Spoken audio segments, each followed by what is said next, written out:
Although Odessa had seduced me with her charms, I was still nowhere nearer to finding the long-lost estate at the heart of my grandmother's manuscript.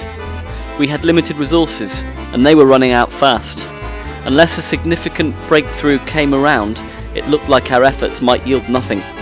But would Kiev reveal the secrets at the heart of my family's story?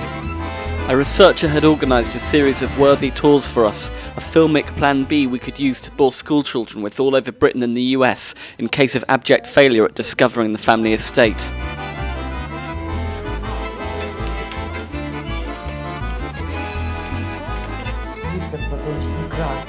Open this house.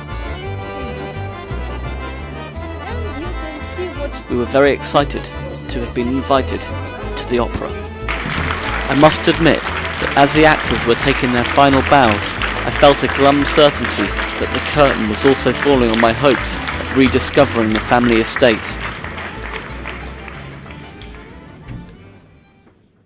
We did manage to track down the last resting place of my granny's sister, Irene, which was lovely, but didn't quite fix my burning itch for a breakthrough. So she lived from 1900, does that say 1900 to 1997? Well, here's to you, Irene. Some flowers. There we go. So she was almost 100 years old. I reread Marusia's manuscript in increasing desperation. In the park, a shot rang out a few steps ahead, and over our heads a bullet splashed into the river, disturbing the frog's love song. So, I mean, you know, this river keeps being mentioned, but still, I mean, that's not telling us much about where we're going to be looking for this sugar factory.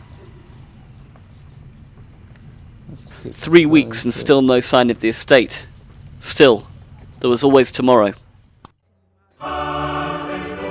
Who would have guessed that my defining breakthrough awaited me in the depths of this grey building? Permission to film in that, do we? But with at first she was, what do you want? You know, how much? You cannot go in there, blah blah blah. But then she sort of, her heart seemed to melt, and she was very nice after that, really nice.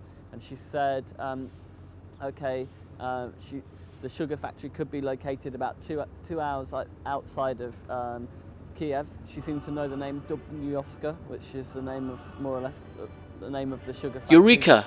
We'd discovered the estate at the heart of my grandmother's story. Now, I think I've just seen it. For so long I wanted to find where Marusia came from and to find the places that she's described in the book. I cannot wait to find out what it looks like. Although I'm also slightly scared of what I'll find, because what she described was this sort of idyllic place where she lived when she was a child, and you know, a beautiful park full of gorgeous trees and all that, and I just have this feeling that it will have been completely transformed in a way which was quite negative, and it's probably just like a small industrial town now or something.